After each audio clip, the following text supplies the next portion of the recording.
I'm fascinated by the first step people take, because the first step seems to be the hardest.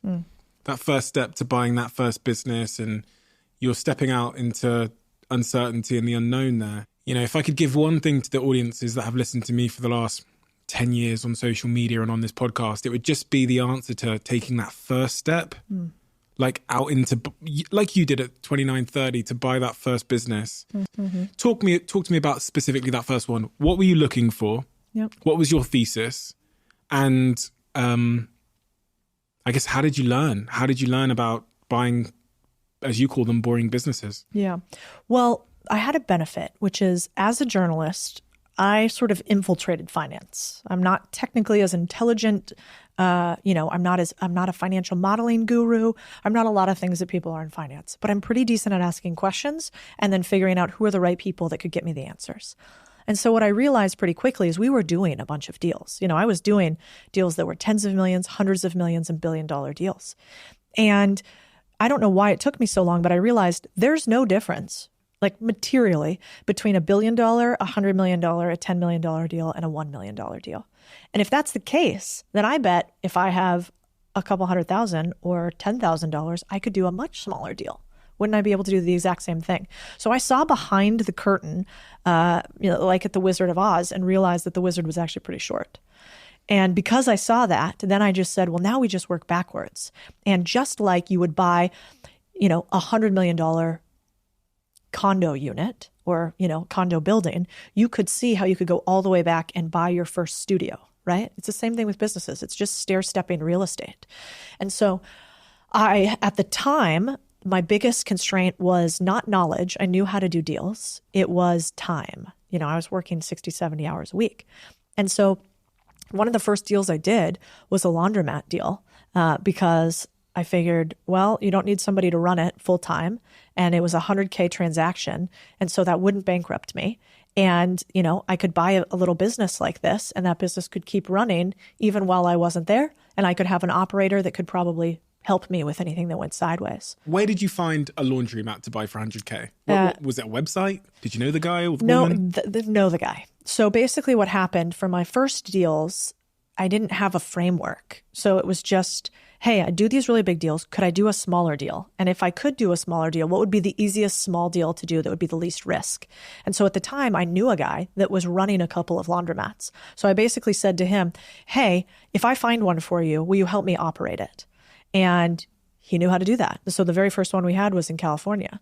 And that's one of the secrets to this is two things. First, you have to learn how to do deals, which is not really that complex. We just make it sound complex in finance because financial lingo is like the moat around how we make money, right? The less people speak our language, the more we can charge them, which is the secret. And then the second aspect was how to run a laundromat, right? Like, I don't know, machine breaks, what am I going to do? And so then I had this guy who knew how to run these. And I could just find the deal for him, close the deal for him, and be the cash for him. Why did they sell to you? Old. These are 68-year-old owners of a business that have been running this laundromat plus a bunch of other small businesses in the vicinity for 20, 30 years. And so can you imagine running your podcast for 30 years? It would probably be fun, but by the end, you might be open to selling. Now imagine you had a laundromat for 30 years. You're dealing with broken machines, or there's somebody who's homeless messing around with some stuff. At a certain point, you don't even want to continue with a profitable business. And this is where people get it so wrong.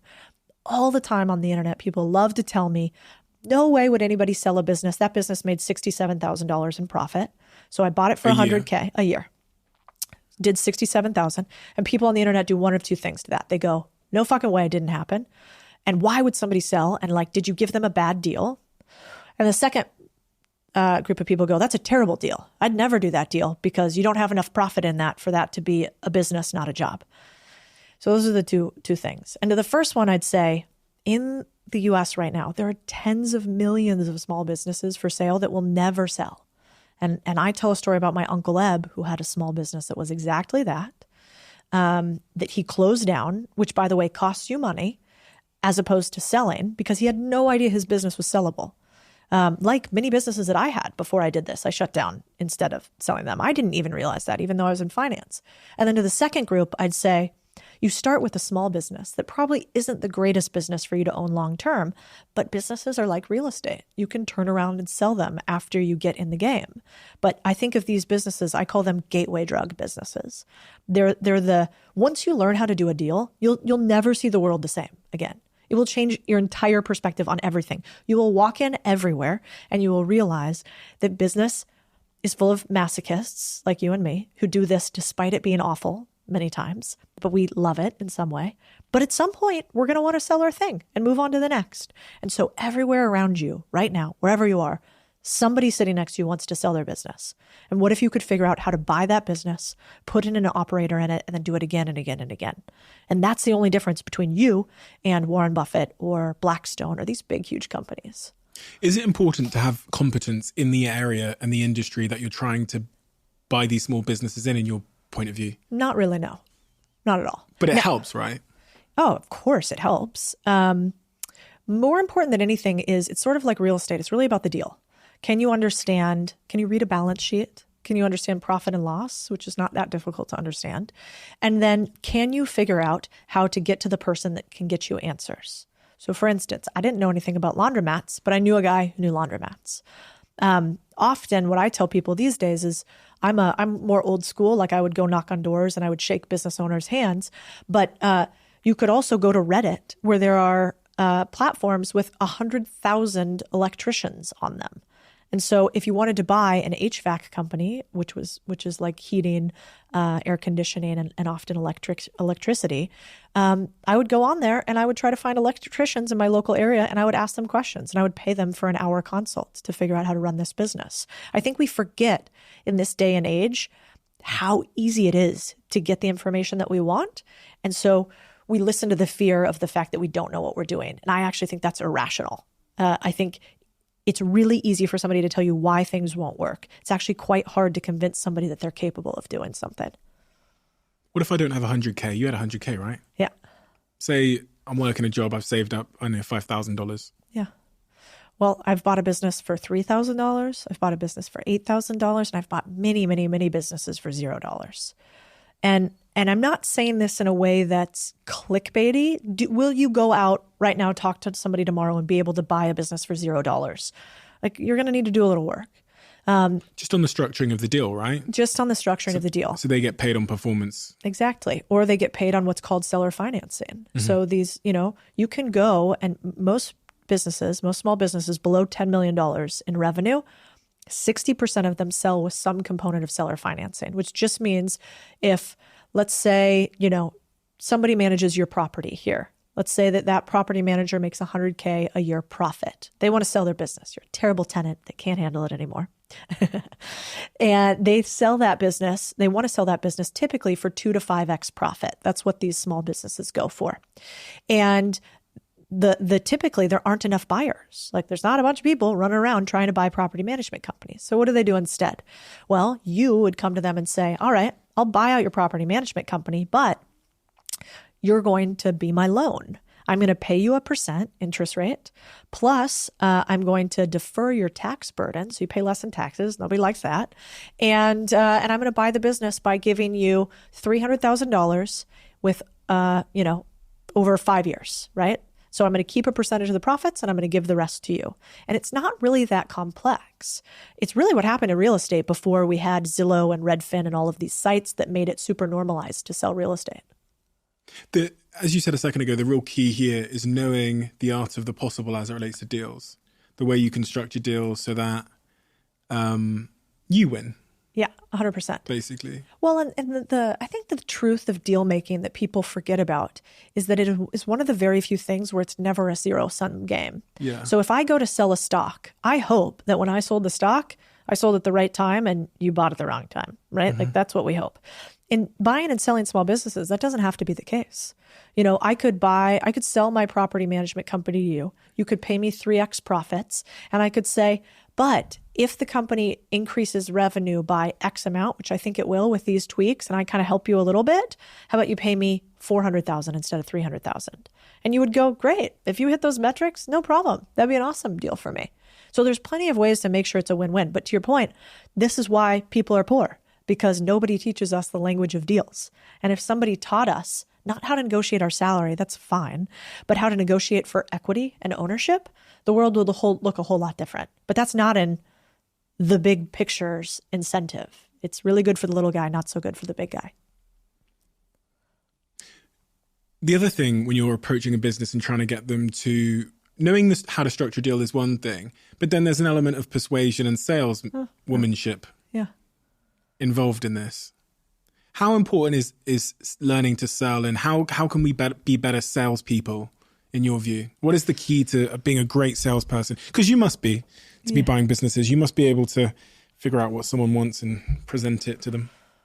I truly believe that sales is a fallacy. I don't think sales exists. I think you find people who are already predisposed to want what you are, quote unquote, selling. And I learned that very early on from one of my mentors, actually at Goldman, that you don't sell anybody on anything. You're never going to change somebody's mind. And if you think I'm wrong, go try to convince a Republican to become a Democrat, right? Or a Tory to become, I don't know, what's the other Labor. side? Okay.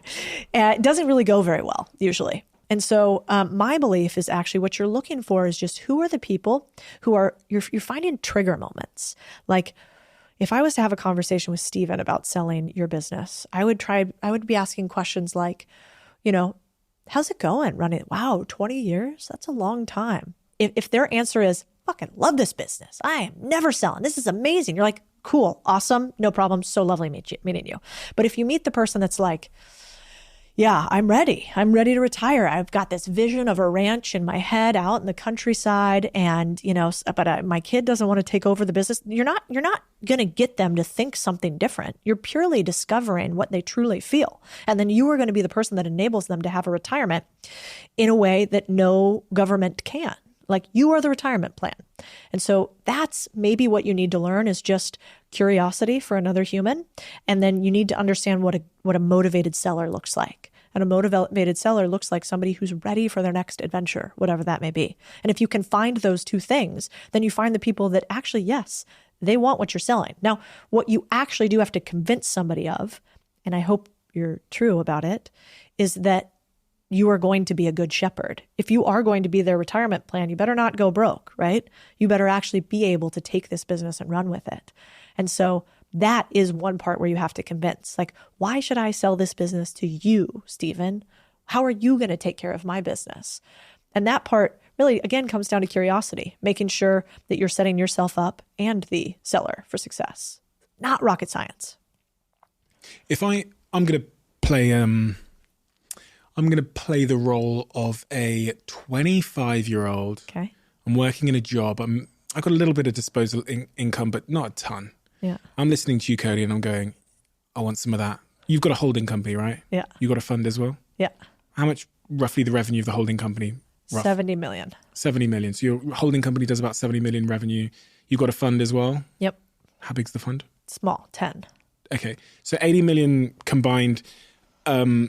I want to get to where you are, but I'm currently working in a job. I'm 25 years old. I've got, I don't know, $7,000 in the bank, £7,000 in the bank, whatever.